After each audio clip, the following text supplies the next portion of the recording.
Hello प्यारे बाबू, मैं Ali sir और आज हम लोग बात करने जा रहे हैं अपने पड़ोसी देश नेपाल में जो कुछ हुआ, जिस तरह से पूरे नेपाल जल उठा, पूरे नेपाल में आग की लौ जल रही है, जिस तरह युवाओं रोड पे आ गए हैं, 20 से ज़्यादा नौजवानों की हत्या कर दी गई, सीधे खोपड़ी में गोलियां मारी गई। आज इन सब के ऊपर बात करेंगे और इससे भारत को क्या सीखना चाहिए, भारत को नेताओं को क्या सीखना चाहिए, इसके ऊपर भी हम लोग आज बात करेंगे। सबसे पहले आपके मन में सवाल, हर एक सवाल का जवाब भी देंगे आपको कि जेनजी मतलब क्या होता है। प्यारे बाबू याद रखिएगा, 1997 से लेकर 2012 के बीच में जिनका भी जन्म हुआ है वो सारे के सारे युवा जेनजी कहले जाते हैं। नेपाल में इन्हें जेनजी से डिनोट किया जाता है।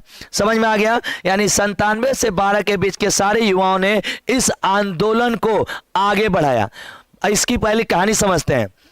यह आंदोलन एक नॉर्मल आंदोलन था। बच्चे रोड पे अपना तख्ती कॉपी इस तरह की चीजें लेके लिख के लेके चल रहे थे और ये जब चल रहे थे तो वहाँ की जो सरकार थी इन सारे युवाओं को रोकने का कोशिश किया। नेपाल के काठमांडू से ये आंदोलन आगे बढ़ रहा था और इन लोगों ने जब रोकने की कोशिश की, ये आगे जब भीड़ को रोकने पूरी पुलिस आ गई, तो जब रोकने वाली पुलिस आई तो वहाँ पे इन बच्चों को जबरदस्ती रोकने की कोशिश की और रोकते वक्त वो पुलिस ने बहुत बड़ा जुल्म किया इन बच्चों के ऊपर, इन जेनजी युवाओं के ऊपर।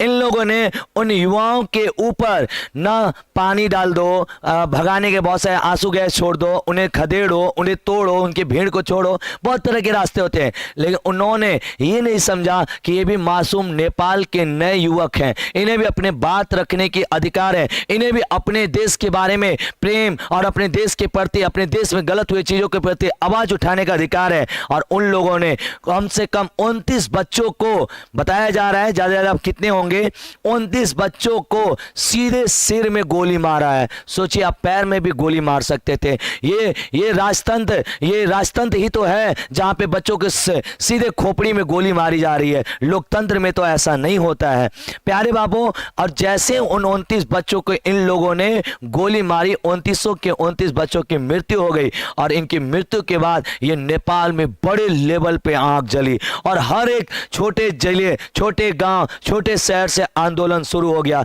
और लोग रोडों पे निकल गए। फिर पुलिस बहुत रोकने की कोशिश करती है इन सारे के सारे लोगों को, लेकिन ऐसा कुछ नहीं होता है। यहाँ पे युवाएं एंट्री करते हैं और ये एंट्री करके वहाँ का संसद भवन, राष्ट्रपति भवन, आपको प्रधानमंत्री भवन, ये सारी सरकारी आवास, सरकारी जितनी भी चीज़ें, वस्तुओं को जलाना, तोड़ना, फूकना, आग लगाना शुरू करती है।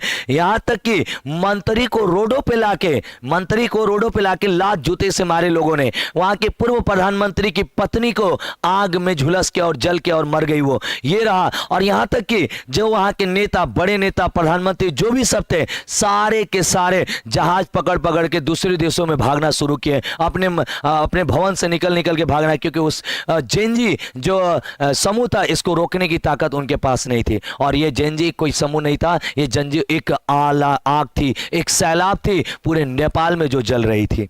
प्यारे बाबू, इन जेनजी लोगों ने पूरी के पूरे कम्युनिटीज को, पूरी के पूरे नेपाल को बदलने का काम किया। और आपके मन में सवाल है, सर ये लोग आंदोलन क्यों कर रहे थे, ये लोग रोडों पे क्यों आ रहे थे, ये लोग ऐसा क्यों किए, ऐसा क्या हुआ और भारत को इससे क्या सीखना चाहिए? आइए इसके ऊपर हम बात करते हैं। आज हम लोग जानेंगे कि नेपाल में जो जेनजी द्वारा विरोध प्रदर्शन हुआ था उसके मेन कारण क्या थे और परिणाम क्या थे। छोटे में आप समझिए तो वहाँ पे सोशल मीडिया के जितने चैनल थे सबको बैन किए गए। वहाँ पे भ्रष्टाचार और न्याय की मांग ये मुख्य बिंदु रहे उस आंदोलन को आगे बढ़ जाने में। आगे मैं आपको डिटेल में बताता हूँ। सबसे पहले आपको हम थोड़ा सा इसके बारे में परिचय करा देते हैं। नेपाल में हाल ही में एक बड़े पैमाने पे विरोध हुआ। अभी आप लोग देख ही रहे हैं हर न्यूज चैनल पे, टीवी पे, मोबाइल पे, फोन पे। मुख्य रूप से इसमें युवा पीढ़ी जेनजी ने नेतृत्व किया था। याद रखिएगा, इस आंदोलन में कोई नेता, कोई मंत्री, कोई विधायक नहीं था। सबसे बड़ी चीज थी ये युवाओं के द्वारा ये आंदोलन को आगे बढ़ाया गया। ये विरोध अचानक शुरू नहीं हुए हैं, इसके पीछे कई छोटे और बड़े कारण थे। ये नहीं कि अचानक इतना बड़े लेवल पे मंत्री प्रधानमंत्री के आवास तक जलाने तक और भगाने तक का सत्ता 38 घंटे के अंदर अंदर सत्ता पलट देने का यानी मंत्री बदल देने की ताकत रखती है। ये क्यों हुआ, क्या हुआ, इसके पीछे कोई छोटा कारण नहीं था। हम देखेंगे विरोध के आंतरिक कारण यानी देश के इंटरनल क्या रीजन थे, बाह्य कारण बाह्य कोई रीजन्स क्या थे, क्यों हुआ, जेएनजी प्रमुख क्यों रहा और इसके परिणाम क्या हुए। तो आप देखिए लगभग 1997-2012 के बीच जन्मे युवाओं को जेएनजी नाम से जाना जाता है। ये इस जेएनजी जो है इन्होंने ही इस लीड किया है इस पूरे आंदोलन को। ये है हमी नेपाल। हमी नेपाल क्या ये एक एनजीओ संगठन है जो दूसरे देशों से मदद ली, पैसों का ऐसा बताया जा रहा है, और उस पैसे की मदद लेके इन्होंने नेपाल में ये जेएनजी आंदोलन को आगे बढ़ाया। तो मुख्य रूप से इनका मेन रोल रहा इस जेएनजी आंदोलन को आगे बढ़ाने में। के प्रोटेस्ट के कुछ महत्वपूर्ण कारण आते हैं, पॉइंट बाय पॉइंट समझते हैं हम लोग। सबसे पहला राजनीतिक अस्थिरता, पॉलिटिकल इनस्टेबिलिटी थी। देखिए यहाँ के वह शेर बहादुर देउबा हैं, पुष्पकमल दाहाल प्रचंड हैं, केपी शर्मा ओली हैं और सुशीला कार्की हैं। यानी ये 4 प्राइम मिनिस्टर के शकल दिखाई दे रहे हैं जो आपके नेपाल में हैं। इन चारों के ऊपर हम लोग पर्सनल एक के ऊपर चर्चा करेंगे। आगे समझते हैं राजनीति की इसकी अस्थिरता क्या रही, पॉलिटिकल इंस्टेबिलिटी क्या रही। नेपाल में लंबे समय से स्थिर सरकार नहीं रह पाई थी, यानी लंबे टाइम से सरकार बदलती रही थी, गिर रही थी, आ रही थी, कोई जा रही थी, कोई आ रही थी, इस तरह से हो रहा था। 5 साल में 3 बार प्रधानमंत्री बदले गए। सोचिए 5 साल में 3 बार देश के प्रधानमंत्री बने गए। बिहार में तो मुख्यमंत्री हर दिन बदल जाते हैं, अरे हाँ या ना, ये कौन सी बड़ी बात है। 3 बार प्रधानमंत्री बने गए। कभी ओली को बनाया गया, देख रहे नाम कितना खतरनाक, ओली। फिर प्रचंड को बना दिएगा, ओ माय गॉड, नाम तो खतरनाक ही लेवल के हैं। देउबा को बनाया गया और हाल ही में नया बनी सुशीला कार्की को बनाया गया है। यानी ये 4 प्राइम मिनिस्टर अगले 5 साल में बन चुके हैं। प्रधानमंत्री बनाया गया, यानी वर्तमान में इन लोग जो छोड़ के भागे, जब दौड़ा के पीटा तो इन लोग भाग गए, तो उसके बाद इनको पकड़ा दिया। मैम को देखिए आप संभालिए। लगातार बदलती सरकारों की वजह से नीतियों में अस्थिरता नहीं रही। जनता को लगता है कि राजनीतिक दल सिर्फ सत्ता संघर्ष में लगे रहते हैं। जनता का भरोसा लोकतांत्रिक संस्थाओं से उठने लगा था, जैसे और धीरे धीरे बढ़ा। इनका पूरी कहानी और समझाएं आपको बड़ी बढ़िया से। देखिए बताइए, नेता जो सब है ना, अपने देश को भी नेताओं को समझना चाहिए। इन नेता सबके जितने बेटा बेटी हैं सब ब्रिटेन, अमेरिका, पेरिस, लंदन में जाकर एकदम महंगी करोड़ों की गाड़ियाँ, कार, मोबाइल, गाड़ी लेकर एकदम जिंदगी ऐसो आराम के होटल में जिंदगी जी रहे हैं। वहाँ के जो आम युवा हैं बेचारा 2004 का नौकरी खातिर दर भटक रहे हैं। नेपाल की इतनी बुरी स्थिति है बबुआ लोगन, वहाँ के एक युवा ना है जब भभुआ नियर शहर में, जिसका कोई नाम नहीं जानता, आके मोमोज का दुकान लगाता है। कितना कमाता होगा, 500-700। हम तो एक बार पूछे उन लोग से जाके, अरे यार आप लोग नेपाल से यहाँ कमाने आ गए, तो बताया लोगों ने कि अरे सर वहाँ पे बड़ी बेरोजगारी का स्तर है, वहाँ पे पढ़ाई लिखाई ठीक ठाक कर लेता है लेकिन रोजगार वहाँ पे है ही नहीं है। रोजगार रहेगा कहाँ से। जितने नेता मंत्री विधायक के बेटे हैं सारे के सारे बेटे को मर्सिडीज रोल्स रॉयस गाड़ियाँ चाहिए, गुच्ची के बैग चाहिए और इतनी महंगे आलिशान बंगले चाहिए। और इन लोगों को जब ये चाहिए तो आम जनता से छीनेंगे, तभी तो अपने बेटे को और अपने परिवार को देंगे। याद रखिएगा यही कहानी भारत के भी नेताओं की है। ये सारा नेता का बेटा अय्यास घूमने वाला लोफरगिरी सब करता है, लेकिन एक वीडियो वायरल नहीं होता इन सब का। ये लोग वीडियो बनाना भी बैन करता है। क्यों? क्योंकि सारे मजे लेते हैं। हम लोग जानते हैं यार, छोटे छोटे एरिया के नेता के लड़के हैं, आराम से बुलेट लिया है, गली में एकदम जा रहा है, एकदम गुंडई दिखाई ले एकदम कि हम विधायक का लेके आए तो नेता का लेके आए। याद रखिएगा ये नेता और विधायक जो लोग हैं ये समाज सेवा के नाम पे पद तो पकड़ते हैं, लेकिन इनका समाज सेवा इंटरनल कोई रीजन नहीं होता है। इनका मुख्य रीजन होता है कितना पैसा कमाए, कितना लूटे, कितने ऐसो आराम की जिंदगी देखे। देखिए जब एक दिन मेरे एक दोस्त से बात हो रही थी तो मैंने बोला यार नेता क्यों बनते हैं, नेता बनने का मुख्य कारण क्या है। उन्होंने क्या जवाब दिया बच्चे ने, जिस इंसान के अंदर समाज का प्रेम हो वही को नेता बनना चाहिए, बाकी नेता नहीं बनना चाहिए। लेकिन लोग तो यहाँ समाज प्रेम कोई मतलब ही नहीं है। मेन मतलब हमको पद, विधायक, हमें प्रधानमंत्री, हमें मुख्यमंत्री बनाओ, जनता जाए भाड़ में। याद रखिएगा उन लोग को नेता बनना चाहिए जिनको देश और राज और अपने छोटे जिले के हर युवाओं से प्रेम हो और सबके बारे में अपने दिल में एक स्नेह और प्यार हो। बाकी जिनका खचोटना है, लूटना है, डकैती करना है, भाई बड़ी सारे बिजनेस है, कर लो ना, क्यों नेता बनते हो? नेता बहुत बड़ा इंपॉर्टेंस रोल होता है देश के लिए। अगर देश में अगर अच्छे नेता हो जाएं तो हर एक के गरीब के घर में एक अच्छा खाना पहुंचेगा, हर गरीब बच्चा को एक अच्छी शिक्षा मिलेगी। लेकिन इन गलत नेताओं की वजह से हर युवा सफर करता है। हम लोग लाख मेहनत करने के बाद भी बेरोजगार रहते हैं, इसमें सबसे बड़ा रोल नेताओं का है। तो इन नेताओं के जो लड़के लड़की थे गुलछर्रे उड़ा रहे थे, मजे मार रहे थे, काट रहे थे, और ये वीडियो वायरल हो गया। अब भारत में तो उल्टा है, भारत वाला तो वायरल ही नहीं होने देता है। खान सर ने आपको एक एग्जांपल दिया था कि कहीं पार्टी में गए थे और एक पड़ा पहना था घड़ी महंगा वाला, बोला अरे रुके रुके सर हम हाथवा मोड़ लेते हो, उसके बाद घड़िया दिखाइएगा। सोचिए इस लेवल का है कि घड़िया देख के पब्लिक उसका ट्रोल ना करे। तो यही है। और आज के नेता हम लोग के भारत में क्यों नहीं दिखाई देते? नेता के बेटा बेटी का वीडियो वायरल इसको देखेला जहाँ लगी कितना गरीब हो सर, और नेता देखे जब वीडियो कहाँ बनवाता है, अपने बैठ जाएगा पीछे 2-4 को गाय भैंस रख लेगा, जहां उन्हीं का खटाल टाइप का दूर होई, हाँ चल आप शूट कर आज न्यूज ले दिखाइए कि हम कितना गरीबी में रहिला। अरे बबुआ आलिशान बंगले में सब रहते हैं, करोड़ करोड़ की गाड़ियों में घूमते हैं ये सब। आगे अगला नेपाल के प्रोटेस्ट का अगला कारण था भ्रष्टाचार। पॉइंट नंबर 2 भ्रष्टाचार, करप्शन। पहला लीडर्स हो गए, दूसरा भ्रष्टाचार। नेपाल की राजनीति को पीछे भ्रष्टाचार गहराई से जड़े जमा चुकी थी, मतलब बहुत बड़े लेवल पे भ्रष्टाचार, सरकारी काम से लेके प्राइवेट काम तक भ्रष्टाचार भर चुकी थी। छोटे काम से लेके बड़े काम तक में रिश्वत, गलत तरीके से खबरें आती थी। न्यूज जैसे अभी वर्तमान भारत में उल्टा न्यूज भेजता रहता है। बताइए आपका सीना 56 इंच है कि 58 इंच है? आप सुबेरे चाय पीते हैं कि दोपहरिया में चाय पीते हैं? बताइए ये सब न्यूज चैनल वाला ये सब पूछता है। कोई मंत्री कोई प्रधानमंत्री आता तो सवाल नहीं पूछता है, ये पूछता है आप कब बजे जगते हैं। अरे तो लोल कहीं का, जगलका से हमारे देश का तरक्की होगा? मोदी जी 3 बजे जगते हैं, आप 6 बजे जगते हैं, बताइए 3 घंटा आप देर में जग रहे हैं। बताइए ये कोई सवाल है यार? इलॉजिकल गधे लोग हैं। ये न्यूज एंकर को मैं गधा समझता हूं। अगर तुम इतने पढ़े लिखे हो हमको दो ना, हम तुमसे बढ़िया न्यूज एंकरिंग कर लेंगे। सवाल पूछेंगे डायरेक्टली, कम से कम इतना तो ईमानदार बनेंगे। और बड़ी चीज आप देखिएगा आज के मीडिया चैनल में मैक्सिमम लोगों को नेताओं के साथ बैठ के खाना खाते। एक बात बताओ जा, हमारे दोस्तों हमारे संगे खाना खाता, हम गलत करो तो हमारे दोस्तों बोली कि नहीं यार बेचारा अली हमारा दोस्त, हम काहे कहते बोलेंगे? यही हो रहा है आज के देश में। नेतावा संगे बैठ के खाते हो तो बोलिए तुम्हारे बारे में, ए नेता गलत हुआ, ए नेताजी या करिए सा आके। तो प्यारे बाबू इन लोग का कोई सवाल जवाब नहीं रहता है। यही कब बजे चाय पीला, कब बजे जगला, कब बजे सुतला, तार कगो पता नहीं है, सब बात खत्म। गलत तरीके से खबरें आती रहती हैं। नेता और अफसरों पर सरकारी धन का दुरुपयोग, सरकारी पैसा ले लेके नेता और अफसर कुल मजे मार रहा है। भारत की भी कुछ स्थितियां ऐसी ही दिखाई देती है हमको। तो जनता को लगता है कि टैक्स का पैसा जनता की भलाई पर न लगाकर नेता और उनके परिवार के निजी फायदे में जा रही। सही बात है, टैक्स हमनी से लेता है, सारा एजुकेशन शिक्षा टैक्स, ये टैक्स वो टैक्स लेते हैं, और ये सारा पैसा अपने बेटा बेटी घर माहौल में खर्चा करते हैं। साथ साथ आप लोग भारत को भी जोड़िएगा, जो भारत के नेता ऐसा कर रहे हैं।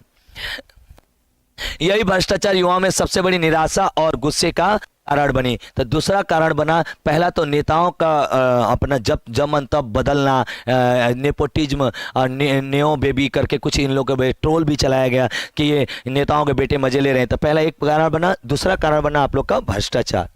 तीसरा कारण बाबू भाई भतीजावाद या नेपोटिज्म, इसी के बारे में हम बात कर रहे थे। इन्हें नेपो किड्स या नेपो बेबीज सबसे नेपाल में वायरल ट्रेंडिंग चलाई गई थी।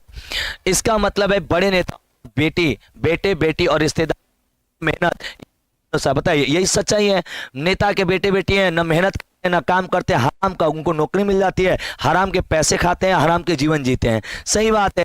राजनीतिक संपर्क दम नौकरी ले लिया, स्कॉलरशिप ले लिया, सुविधाएं पा लिया। एक चीज और बताए तो लोग के भारत के भी हाल है, जिसको घर नहीं है उसको घर का पैसा नहीं मिलता है, जिसके पास महल है उसके पास घर का पैसा आता है, जिसके घर में 4 गो बाथरूम है उसके घर बाथरूम का पैसा पास होता है, और जो गरीब का घर बाथरूम है कोई बाथरूम में पास नहीं होता है। ये सब जो नेताओं के कांटेक्ट में है उसी के नाम पे पैसा लेके खा रहा है सब। सोचिए कितने स्तर के गिरे हुए लोग हैं जिनके पास खुद सब कुछ है। किसी गरीब के घर में जाने दो यार, कोई एक गरीब का घर बन जाए, किसी एक गरीब घर वॉशरूम हो जाएगी, उसकी माँ बहनें घर से बाहर नहीं जाएंगी। लेकिन हमारे समाज के इतने लालची लोग हैं कि जो 10-10 रुपए के लिए किसी स्तर तक गिर सकते हैं।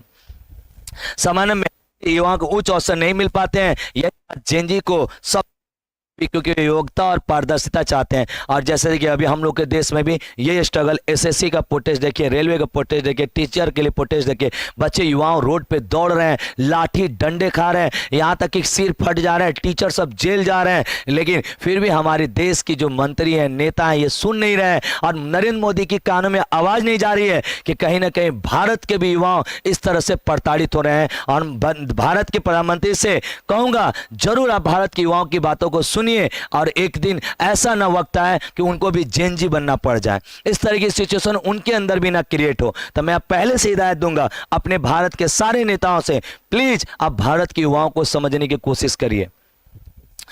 ये देखिए, ये नेताओं के बेटे हैं, देख रहे हैं, मार स्टाइल मार के घूम रहे एकदम, देख रहे हैं, आई देखिए, अरे बाप रे बाप, हाई देखिए, चस्का उड़ा रही है, देख रहे हैं आप, हाई देखिए, नेताओं के बेटा बेटियां। और गरीबों को देखिएगा तो कपड़े नहीं है पहनने के लिए, बेचारा भगवान नियर शहर में आके कमा रहा है 200-400 रुपया। बताइए, यही सच्चाई है बाबू, ये ट्रू है, नेताओं का ये ट्रू है। अगला, बेरोजगारी और आर्थिक असमानता। बेरोजगारी तो इतना स्तर पे है कि भाई कहाँ जानते, बताया जा रहा है कि रूस में जो यूक्रेन का लड़ाई हो रहा है ना, रूस के सैनिकों में कितना नेपाली लड़का सबने जाके ज्वाइन कर लिया, मजबूरी इतना बा, पैसा है नहीं कि घरे क्या करेगा, जाके ज्वाइन कर लेनी, अब जंग में लड़ गया, कितने शहीद हो गए जाके रूस और यूक्रेन की लड़ाई में जाके।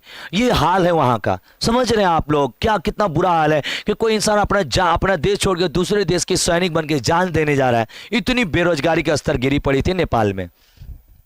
नेपाल में शिक्षा स्थिति तो ठीक ठाक है, लेकिन शिक्षा पूरी करने के बाद युवाओं में रोजगार के मौके नहीं है। भारत का भी यही हाल है, शिक्षा व्यवस्था कुछ हद तक तो सही हो गई है, हर टीचर, हर तरह के यूट्यूब प्लेटफॉर्म जो आए, सस्ते एजुकेशन तो देना शुरू कर दिए हैं, लेकिन अभी भी एक कमी है। वो कमी ये है कि युवा पढ़ा लिखा है, उस शिक्षित है, लेकिन उसको रोजगार नहीं मिला, उसको काम नहीं मिल रहा है। हम भारत सरकार से विनती करेंगे, प्लीज आप जरूर भारत के युवाओं पे ध्यान दीजिए, इनके लिए रोजगार ढूंढिए, कहीं ना कहीं इन्हें जेनजी बनने पे मजबूर मत करिएगा, क्योंकि युवा अगर जेनजी बनेंगे तो भारत के लिए बहुत नुकसान है। क्योंकि पता होगा आपको, नेपाल में अरबों खरबों का नुकसान हुआ है, नेपाल की पूरी व्यवस्था अस्थिर हो चुकी है, नेपाल का सारे आवास, सरकारी आवास, प्रधानमंत्री आवास, पार्लियामेंट सब जला दिए गए हैं, और वहाँ के नेताओं को रोडों पर दौड़ा के मारे गए हैं। इससे हमें पड़ोसी देश से सीखना चाहिए कि युवाओं के दिल की बात को जरूर नेता समझे, अपने बेटों पे पैसा खर्चा करने के बजाय पूरे देश के बेटों पे पैसा खर्चा जरूर करे। वो लाखों युवा देखिए विदेश में,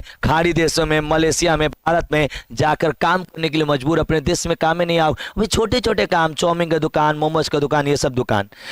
देश में महंगाई बढ़ती जा रही है, नौकरियों की संख्या बहुत घट रही है, अमीर और गरीब के बीच बड़ी का अंतर, जैसे समझिए, अमीर होकर जात बाना सौ और गरीब बेचारा आदम नीचे, तो ये होगा कि गैप दुगना हो जा रहा है, अमीर करोड़पति होकर जाता हूँ, गरीब बेचारा इससे नीचे जा रहा है, तो समझ रहे, डबल का गैप हो जा रहा है, खाई बढ़ती जा रही है, और युवाओं को लगने लगा उनके पास भविष्य नहीं है, और वहाँ के जेनजी वहाँ को लगा रहे तोरी का हमने कुछ है नहीं किया था, जी के का करल जी, इसलिए सोचे युवा शहीद होने के लिए चला गया। ये स्तर ना लाइए, बोला था ना वो क्या नाम है हिटलर ने, कि इतना दमन करो लोगों का, इतना शोषण करो लोगों का कि उन्हें जीना ही उनके जिंदगी का मूल अधिकार लगे। वो खाना पीना, ऐश आराम, नौकरी रोजगार नहीं, सिर्फ जिंदा रहना ही उनका अधिकार लगे। वही कारण हमको लग रहा है नेपाल में भी ऐसी स्थिति बनाई थी, हिटलर नियम चलाया था। अगला, सोशल मीडिया का बैन, आंदोलन का तुरंत कारण। देखिए, अभी जेनजी युवाओं के बारे में बार बार चर्चा ये हो रही है, और कुछ लोग को ये गलत फहमी है कि सोशल मीडिया बैन हुआ तो इतना बड़ा आंदोलन। अरे नहीं नहीं, अभी पूरे कारण से, अभी तो हम कारण नंबर 5 पे आ गए, 4 कारण पहले आपको बता चुके थे, 5वां कारण जानते हैं इन लोगों ने देखा नेपाल का नेताओं और तरीके लेकर कुल तो कुल जागरूक होते हैं, कुल विरोध कर रहा है, सब सच्चाई सामने ला रहा है, तो नेता ने देखा कि सब चैनल अगर रहेंगे तो इस सब के ऊपर ये सब आके सब बात बता देगा, ये हमारे राज खोल देंगे, इसकी वजह से हमारा पूरा नेपाल में विरोध होगा। तो इन लोगों ने दिमाग लगाया, सारे 25 से ज़्यादा 26 सोशल मीडिया को एक दिन में बंद कर दिया, फेसबुक, व्हाट्सएप, इंस्टाग्राम, यूट्यूब सब बंद कर दिया एक दिन में। एकलौता प्लेटफॉर्म चल रहा था टिकटॉक, जो चाइना का टिकटॉक था, बस एकलौता प्लेटफॉर्म, बाकी 26 प्लेटफॉर्म को इन लोगों ने यूं ही बंद कर दिया। इंस्टाग्राम, ट्विटर सब बंद हो गया। मैं सरकार का तर्क यह है कि प्लेटफॉर्म नेपाल में रजिस्टर्ड और टैक्स नहीं भर रहे थे, लेकिन साजिश बनाई। देखिए, नेता अपने बचने के लिए कहेगा ना टैक्स नहीं कर, बंद कर दिया। अरे अभी वो क्यों याद आया, इतने साल तक क्यों तेरे को याद आया, अभी को याद आ रहा है कि टैक्स नहीं दे रहा है। जब युवा जग गए, जब युवा सवाल पूछने लगे, यही होता है हम लोग के भी देश में, कोई आवाज उठाई ना, मीडिया वाला पहले चमचा है, हमारा आवाज ही नहीं पहुंचाएगा, वो वीडियो ही नहीं ले जाएगा, वीडियो ले जाएगा तो डल भी नहीं करेगा, कहे कि राज खोल रहे हैं हम उन्हें, वही नेताजी का हमारे घरे पैसा हुआ था न्यूज बनाएगा तो उन्हीं का कथो विरोध करें।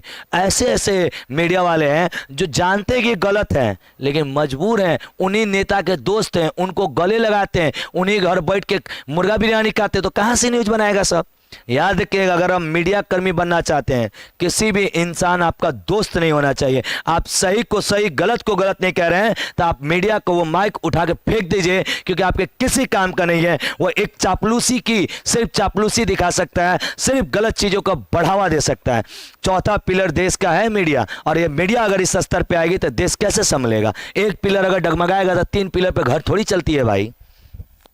जनता अपनी आवाज दबाने से, क्योंकि सोशल मीडिया ही आज की पीढ़ी का सबसे बड़ा माध्यम है, बोलने का, जुड़ने का, इकट्ठा होने का। इसी तरह होता है घी डालने का, हजारों युवाएं सड़क पे आ गए। अब यही तो इतना तो 4 गो कारण तो समझिए कि ले का कारण है। एक बाद अब युवाओं को पूरा नेट बैन कर दिया, अब गुस्से आया सब। उसके बाद जब निकला घर से बाहर और ये आंदोलन बड़े रूप में हर घर, हर गली, हर चौराहा से निकला। ये देखिए पूरे युवाओं ने किस तरह से यहाँ पे बहने स्कूली ड्रेस में, छोटे छोटे बच्चे बच्चियां रोड पे आ गए इस आंदोलन में। आगे अभिव्यक्ति की स्वतंत्रता पर हमला किया इन लोगों ने। नेपाल के युवा मानते कि सरकार मीडिया जनता की आवाज को सीमित कर रही थी। सोशल मीडिया से मनोरंजन नहीं है, सच्चाई है भाई। सोशल मीडिया मनोरंजन, आज सोशल मीडिया की हमारी बात आप सुन रहे हैं तो मनोरंजन थोड़ी, इतनी सारी बातें हम जान गए। राजनीतिक चर्चाएं, सूचना संगठन आंदोलन का मंच बन चुका है। इसे बंद करना सीधे सीधे अभिव्यक्ति की आज़ादी पर क्या है, हमला के समान है। क्योंकि भाई हर इंसान को बोलने, अपने बात रखने की आज़ादी है, आप इसे बैन नहीं कर सकते, इसे रोक नहीं सकते। भाई मेरे, ये अगर हमसे आप जुड़ना चाहते हैं और पढ़ना चाहते हैं, क्लासेस सरगर्मियों की करना चाहते हैं तो ये अपना अली सर एकेडमी ऐप से जो यहाँ पे जाएंगे और यहाँ पर से आप जाके इंस्टॉल कर सकते हैं। अगर आपसे नहीं होता है तो आप डायरेक्ट इसका स्क्रीनशॉट लीजिए, इसे स्कैन कर लीजिए और मेरा चैनल डाउनलोड कर सकते हैं, जिससे आपको हम पढ़ाई में कम से कम सस्ती फी में बेस्ट से बेस्ट पढ़ाई देते हैं। जहाँ पे आगे नेपाल के प्रोटेस्ट के मुख्य कारण क्या थे, 7वां पॉइंट हम लोग का है, पुलिस और सरकार की कठोर कार्रवाइयां। जिस तरह से पुलिस ने कड़े एक्शन लिए, सरकार ने जो कठोर एक्शन लिया, ये मुख्य कारण बना। नेपाल के युवा मानते हैं कि सरकार सोशल मीडिया जनता की आज़ादी को सीमित कर रही थी। सोशल मीडिया सिर्फ मनोरंजन नहीं बल्कि राजनीतिक चर्चा, सुना सरना आंदोलन का मंच बन चुका है। इसे बंद करना सीधे सीधे अभिव्यक्ति की आज़ादी का क्या था, हमला था। यहाँ पे देखिए, ये छोटे रूप में युवा थे, ये छोटे रूप में आंदोलन था, लेकिन इन लोगों ने गोलियां जो चलाई, जो 19 या 29 लोगों की मृत्यु जो हुई, उसके बाद ये पूरा का पूरा आंदोलन एकदम आग की तरफ बढ़ने लगा पूरे देश में, और पूरा नेपाल जलने लगा, जिसमें अरबों की प्रॉपर्टी का लॉस हुआ। लास्ट पॉइंट आते हैं जेनजी की सक्रियता और सोच। ये जेनजी जो है, हमारे भारत की युवा भी तो जेनजी हो चुके हैं। अरे हाँ है ना, आज हर तरह से सवाल उठा रहे हैं, हर नेता से पूछ रहे हैं। और बिहार में होने वाला है चुनाव, देते हैं आपको एक मैसेज, आप ना हर नेता से पूछिएगा जो आपके दुआरी पे आपसे वोट लेने के लिए कहेगा हमें वोट दीजिएगा, तो आप भी उससे हाथ जोड़ के कहिएगा, क्या तुम मेरे बेटे के अच्छी शिक्षा के लिए क्या करने वाले हो, क्या मेरे परिवार के लिए मेडिकल इलाज के लिए क्या करने वाले हो, क्या हमारे घर और हमारे समाज की तरक्की के लिए क्या करने वाले हो। ये सवाल जरूर पूछिएगा कि तुमने हमारे समाज के लिए, अगर पिछड़ा नेता है, 5 साल में किसके किसके घर पे तुमने रोजगार दिया, किसको किसको तुमने खाने की रोटी दी, किसको किसकी तुमने मदद की, ये जरूर तुम बताना मुझे, जरूर मुझे बताना कि तुमने मेरे लिए क्या किया है। और ये पूछने के बाद याद रखना बबुआ, जाति के नाम पे, धर्म के नाम पे वोट मत देना, क्योंकि आपका वोट पूरे बिहार को बर्बाद कर सकता है। अगर एक सही लीडर को चुनिएगा तो पूरे बिहार का नक्शा बदल सकता है।